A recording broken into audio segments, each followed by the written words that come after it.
안녕하십니까. 이번 시간에는요. 영양사 시험 문제집 제2권 영양교육 식사요법 및 생리학 부분 중에서 식사요법 맨 첫 번째 영양관리 과정부터 시작해 보도록 하겠습니다. 자, 1번 문제 보시면요. 1번은 이제 영양관리 과정, 보통 NCP라고 얘기하는 뉴트리션 케어 프로세서라고 얘기하는 영양관리 과정 중 영양 처방을 계획하고 시행하여 환자의 영양 문제를 해결하거나 개선하는 단계는 이렇게 되어 있어요. 우리가 보통 이제 NCP라고 하는 것은 임상 영양 관리와 관련된 업무의 전 과정을 표준화해서 보다 효과적으로 수행되도록 개발한 게 NCP예요. 그래서 보통은 영양 판정, 영양 진단, 영양 중재, 그다음에 영양 모니터링, 평가 이렇게 4단계로 이루어져 있는데 그 중에서 이제 영양 처방을 계획하고 시행해서 환자 영양 문제를 해결하거나 개선하는 단계는 답은 4번 영양 중재가 되겠습니다. 자, 그 다음에 3번으로 가면요. 다음의 특징을 갖는 식이 섭취 조사 방법은 이렇게 돼 있어요. 먹는 즉시 기록함으로 기억하기 쉽다. 의도적으로 많거나 적게 섭취할 수 있다. 기록하는 기간이 길면 조사 내용이 부정확해진다. 조사 대상자가 스스로 음식물의 종류와 양을 기록하는 방법이다. 예, 그거는 식사 기록법이죠, 답은. 그래서 우리가 이제 식사요법 및 생리학 부분들 중에서 영양 판정 방법들에 대해서 공부를 했었어요. 그래서 영양 판정에 대한 방법들이 크게 식이 섭취 조사 방법, 그 다음에 신체 계측 조사 방법, 그 다음에 생화학적인 조사 방법, 그 이외에도 임상 증상 조사와 국민건강영양조사 이렇게 5가지 정도가 있어요. 그래서 책에는 국민건강영양조사가 안 나와 있는데 제가 영양교육을 할 때 이건 보조자료로 제가 또 말씀을 드렸던 부분들이고요. 그래서 영양 판정 중에서 제일 첫 번째가 식이 섭취 조사 방법이고 그 중에 제일 첫 번째가 식사 기록법이에요. 그래서 요거는 이제 양적인 평가에 해당이 되며 본인 스스로가 음식을 얼마나 먹었는지 종류와 양을 적는 그런 방법이고요. 그 다음에 24시간 회상법이 있는데 요거는 이제 24시간 동안 섭취한 식품의 종류와 양을 이제 기록하도록, 그러니까 전날 먹었던 것을 그 다음 날 그러니까 조사 대상자가 직접 적거나 아니면 전화 통화를 하거나 해서 하는 방법이 24시간 회상법이고요. 그 다음에 식품 섭취 빈도 조사법인데 요거는 이제 질적 평가 방법으로서 국민건강영양조사에 사용되는 방법이에요. 그래서 제시된 식품의 빈도를, 그러니까 여러 식품들을 쭉 제시를 해놓고 하루, 일주일, 한 달 뭐 이렇게 그 안에 얼마큼 섭취를 했는가 하는 것을 대략적으로 조사하는 질적평가 방법에 해당이 되겠고, 그 다음에 이제 식사력 조사법 같은 경우도 질적평가 방법이죠. 그래서 실제로 이제 과거 장기간 일상적으로 식품을 섭취한 상태를 조사하는 식사력 조사법이 있고, 그 다음이 이제 실측법이라고 그래서 이거 이제 다 양적인 평가 방법으로서 식사 전에 조리에 사용된 식품 재료를 각 식품별로 측량하고 식사 후 남은 음식을 측량하여 이 두 측량치의 차이를 측정함으로써 섭취량을 정확하게 측정하는 방법이 실측법이다. 그래서 거기 표에 있는 것처럼 이제 내용서에서 식이 섭취 조사 방법은 이제 식사 기록법, 24시간 회상법, 식품 섭취 빈도 조사법, 그 다음에 식사력 조사법, 실측법 이렇게 5가지가 이제 식품 섭취 조사 방법이 되겠고요. 그 다음에 이제 뭐 신체 계측 방법들이 아까 이제 말씀드렸지만 뭐 성장 정도, 그러니까 키라던가 체중이라던가 이런 것들을 재는 것이 이제 신체 계측에 의한 방법이고, 그다음 생화학적 방법 같은 경우에는 이제 직접적인 조사 방법과 간접적인 조사 방법들이 있고, 그 다음에 보통 일반적으로 이제 단백질 영양 평가 같은 경우 알부민이나 트랜스페린 같은 것들, 그 다음에 지질 영양을 평가하는 방법이라든가 철분 영양 상태, 이런 것들을 이제 쭉 조사하는 방법들이 이제 영양 판정법이다 이렇게 볼 수가 있겠고 이제 지금 문제 3번에 나와 있는 방법들은 영양 판정 방법 중에서도 식이섭취 조사 방법 중에서도 예, 식사 기록법에 해당이 된다 이렇게 볼 수가 있겠습니다.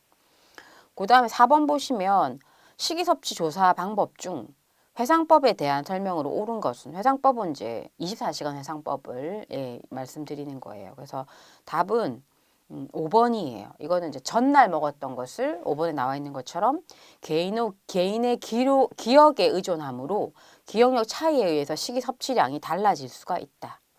물론 전날 먹은 거니까 이제 기록이 조금 이렇게 많이 틀리지는 않겠으나 예, 조금의 이제 어느 정도 오차는 있을 수 있다. 이제 그런 내용들이죠.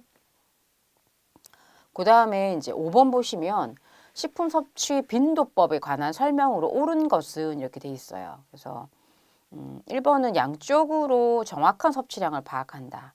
이거는 이제 식품 섭취 빈도법은 앞에서 설명드린 대로 어떤 이제 식품을 이제 정해놓고 그것을 하루, 일주일, 한 달 동안 몇 번 정도 먹었는지 대략적으로 예, 측정하는 거기 때문에 1번은 틀렸고요.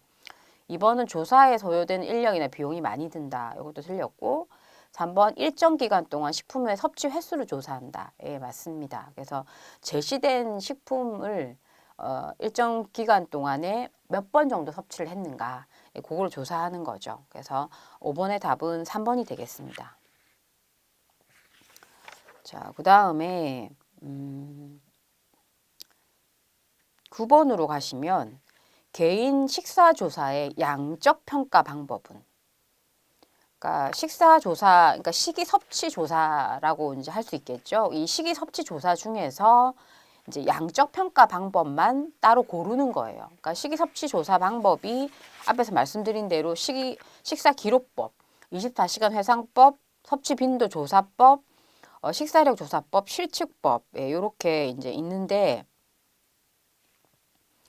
그 중에서 이제 양적 평가 방법이라고 한다면 24시간 회상법, 그다음에 식사 기록법, 그다음에 실측법 이 세 가지가 양적 평가 방법에 해당이 되거든요. 그래서 답을 고르자면 3번이 되겠죠. 예. 자, 그다음에 쭉 넘어가서 16번 보시면 철의 영양 상태를 평가하는 지표 중에 철 영양 상태에 가장 민감한 항목은 이렇게 돼 있어요. 그래서 철의 영양 상태는 이제 적혈구 지수라던가 헤모글로빈 농도라던가 헤마토크리트치라던가 그다음에 뭐 여러 가지 이제 그 측정치로 산출을 해내는데 철의 저장형인 혈청 페리틴 농도가 사실은 철 영양 상태 판정에 가장 예민한, 민감한 그런 항목이라고 볼 수 있습니다. 그래서 16번의 답은 4번이 되겠습니다. 자, 그 다음에 넘겨서 22번으로 가면 다음은 어떤 영양 상태 판정 방법을 설명하고 있는가? 가장 객관적이고 정량적인 영양 판정법이다. 영양소 섭취 수준을 반영하는 유용한 지표가 된다. 주로 혈액, 소변, 머리카락 등을 이용한다. 답은 뭐겠습니까? 4번 생화학적인 검사에 해당이 되겠습니다. 그래서 그러니까 생화학적으로 그러니까 여기 나와 있는 게 혈액, 소변, 머리카락이 이제 가장 중요한 핵심이 되겠고 이런 것들을 이용해서 객관적이고 정량적이며 정확한 수치를 얻을 수가 있죠. 그래서 22번의 답은 4번이 되겠습니다. 자, 그 다음에 32번으로 가면요. 초기 빈혈을 판정하는데 가장 효과적인 지표는 앞쪽에서 이제 그 철 영양 상태를 이제 평가하는 지표 중에 가장 민감한 항목이 혈청 페리틴 농도라고 16번에서 말씀을 드렸잖아요. 근데 이 초기 빈혈도 마찬가지로 혈청 페리틴 농도를 가지고 초기 빈혈을 이제 그 측정을 하도록 되어 있습니다. 그래서 보통은 혈청 페리틴이 12mg/L 이하이면 1단계, 그러니까 초기죠. 그 다음에 이제 그 그러니까 트랜스페리틴의 그 농도가 이제 그러니까 12mg per 리터 이상이 되면 이제 초기 빈혈을 벗어나서 좀 많이 진행된 빈혈로 보통 그렇게 판정을 하거든요. 그래서 32번의 답은 3번 혈청 페리틴이 되겠습니다. 그 다음 36번 보시면 캘리퍼란 무엇인가 라고 되어 있어요. 캘리퍼는 답 4번에 있는 것처럼 피하지방 두께를 측정하는 기구입니다. 그래서 이거는 이제 그 피부 아래쪽에 있는 지방의 두께를 이렇게 찝어서 그 찝혀지는 그 두께만큼을 측정하는 기계를 캘리퍼라고 하죠. 36번의 답은 4번이고요. 그 다음에 44번 보시면 혈청 알부민 농도에 대한 설명으로 옳은 것은 이렇게 돼 있어요. 알부민 농도는 사실은 이제 굉장히 쉽고 경제적인 단백질 영양 상태를 평가하는 지표입니다. 그러니까 단백질의 영양 상태를 측정하는 방법들은 이제 여러 가지가 있었었죠. 알부민 농도도 있고, 그 다음에 트랜스페린 농도도 있고, 그 다음에 프리알부민. 그렇게 이제 세 가지 정도가 단백질의 영양 상태를 판정하는 어떤 측정하는 데 있어서 판정 방법에 해당이 되는데, 그 중에서 이제 가장 쉽고 경제적인 방법이 알부민 농도를 측정하는 방법이고, 이제 보기 중에 옳은 것을 고르자면 답은 4번이 되겠습니다.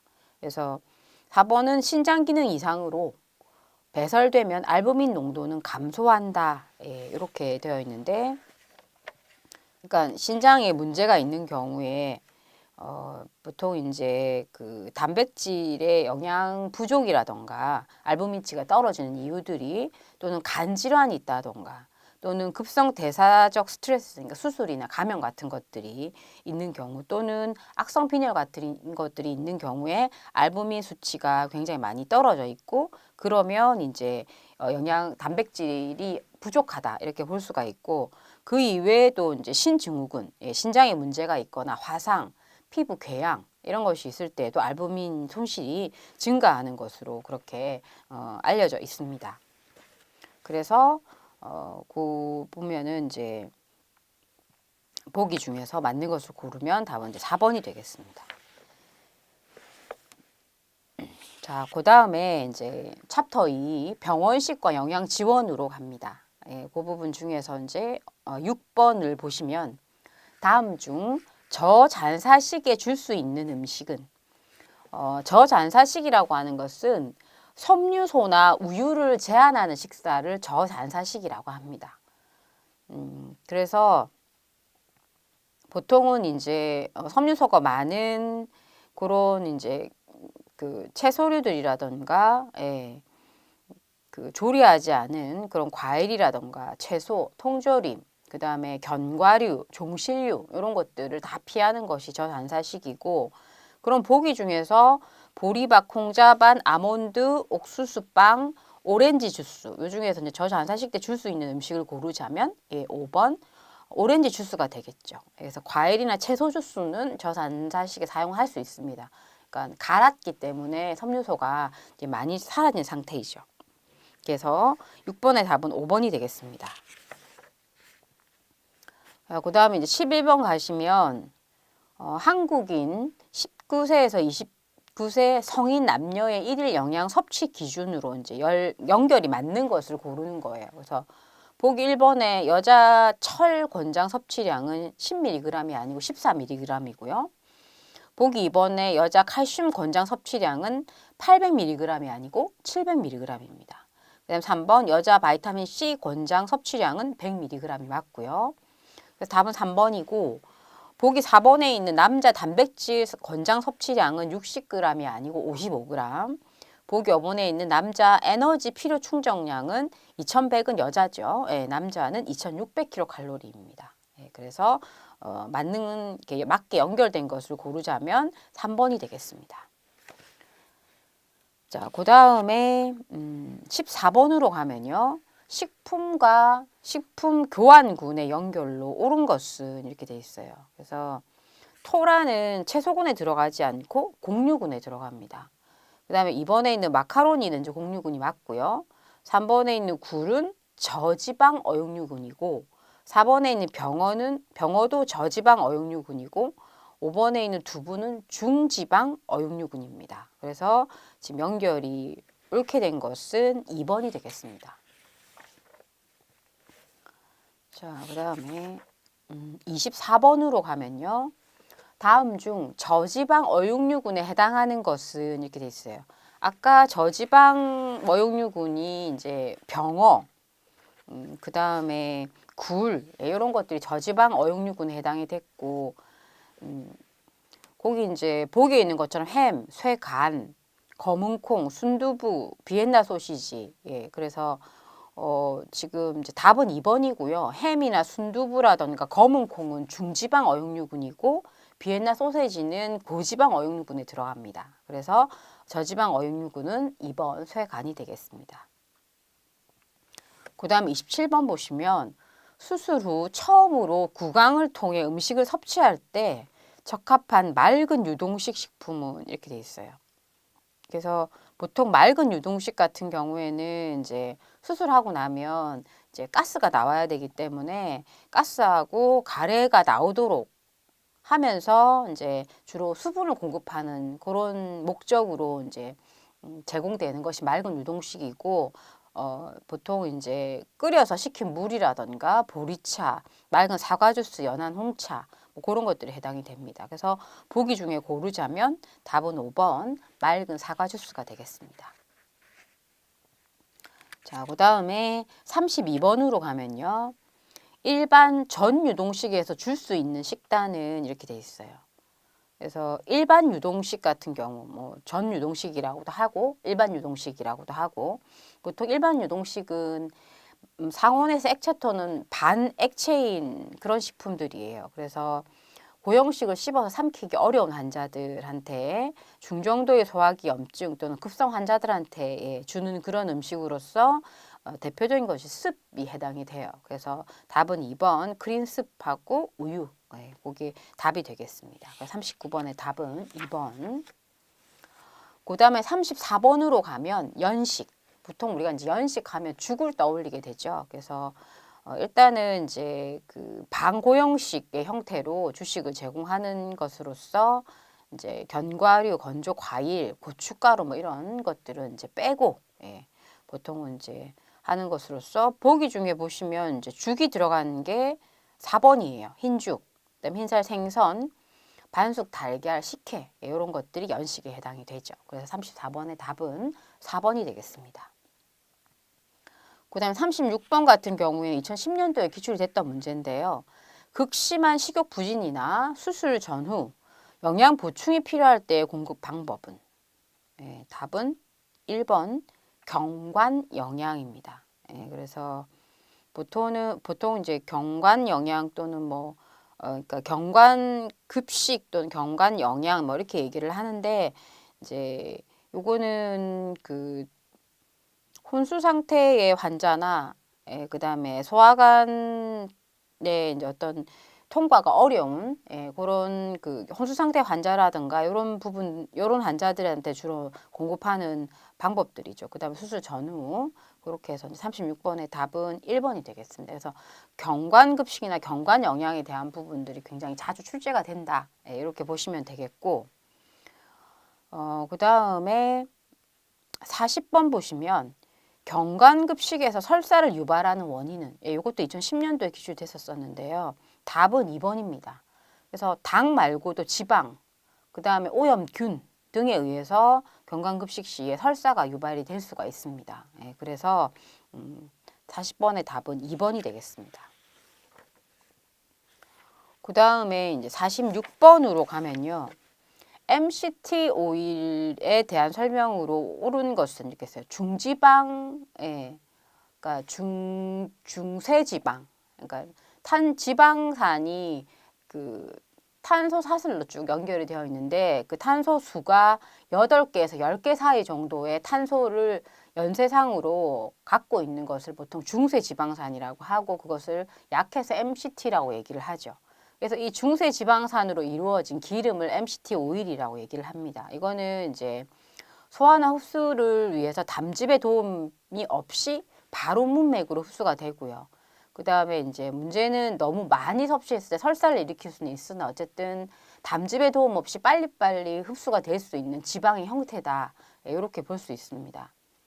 그래서 이제 거기 보시면 뭐 보기 1번은 지방 흡수 억제제다. 틀렸죠? 2번 체내에 축적되는 특징을 가지고 있다. 예, 이거는 흡수가 되니까 그건 틀렸고 3번 탄소수가 16개 이상의 장세지방산을 함유한다. 이것도 틀렸죠? 8개에서 10개. 4번 체내 이용이 높으므로 비만자에 사용하는 것이 좋다. 예, 틀렸고 요거는 이제 보통 환자식에 많이 이용이 되고 있습니다. 그다음에 5번